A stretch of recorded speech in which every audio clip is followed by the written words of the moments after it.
Okay, let's go again. So pchev 2248. Let's play Nc3. I do want to play a weird Halloween Gambit. I think so. It's a lot of fun. If I can get away with this, it'll be a nice, entertaining game. So I'm trying to drive both of these knights away. So he's accepted the Gambit. He's not giving up material at the moment. So I'll get all the space I can. Maybe f4 and maybe g4 as well, or g4 straight away. So keep control of the f5 square. f3 now. Now do I want to play a3 of c5 just to try and stabilise the centre even more? So I'm really trying to use a pawn avalanche effect.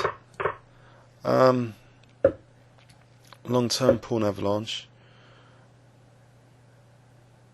Is he going to castle queenside? I wonder. Can I also use this diagonal? I've got the dark squared bishop. So can I play something like a4 and bishop a3? Would that be useful? So this Halloween Gambit is very controversial, but it apparently has good results in practice. Maybe the stats are sort of lower rated players or old games. And defensive technique is obviously better nowadays, and there's more stem games to follow, etc.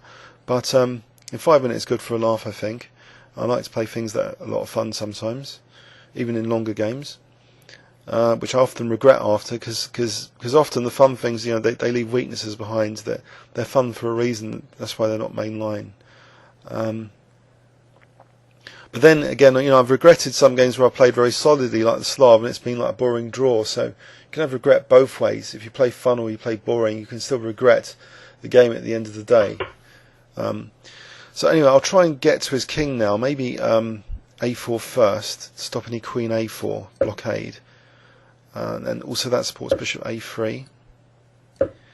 And maybe the king belongs. Okay, I'll play a5 to try and keep the threat of a5 alive as well. Oh, he's sacking. Okay, he's sacking a piece back. I'll take that.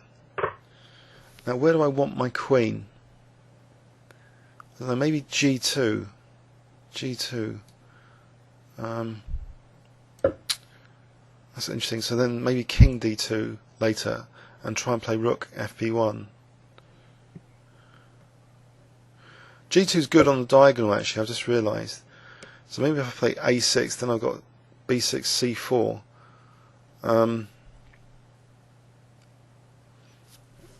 a6. Is it worth playing a6? I don't know. Or waiting, just put pressure first. That people play a takes b. I'll try the pressure approach first, maybe. King d2, rook fb1 to try and double. Just to use this pawn to try and open some lines up. I don't really want to play h6. I can see my opponent coming into the position via the g-file, so I'll play h6. That's good to just leave it as a pawn. We'll take a few moves to collect that pawn, or maybe knight g8 immediately, I don't know. But now, can I just start doubling on b7? And this diagonal, this would be good coordination. Maybe even bishop e7 at some point, c4. So I'll get all my pieces coordinated towards that b7 pawn, that target.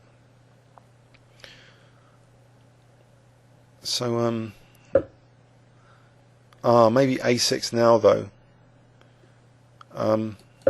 It looks very tempting to sort of have a pin of a piece there.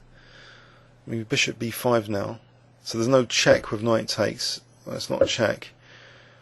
Now c4 is possible, actually. But my king's all behind this. So is this very, very controversial to play c4? On the other hand, the threat is stronger than the execution sometimes.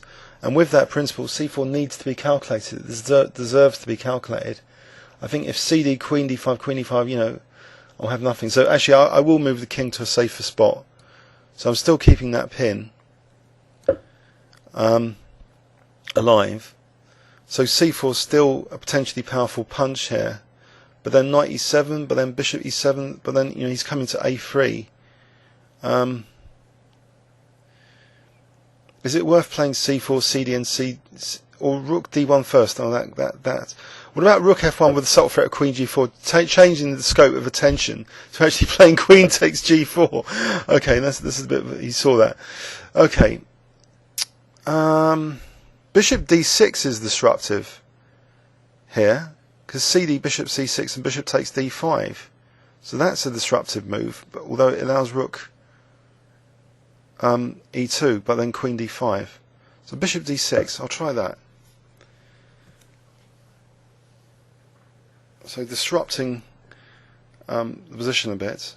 If knight e7, maybe bishop takes c7. Okay, queen takes d5 here looks tempting, because then c6, bishop c6. That looks actually quite crushing. It's amazing what Cappuccino can do in the afternoon. I think the opponent's just fallen to bits. So A takes B as mate, or queen takes. Is he going to resign? Should I wait for him to resign, or which one should I choose? Which one's more aesthetic? Queen takes or A takes? Let's get on with the job and just checkmate him.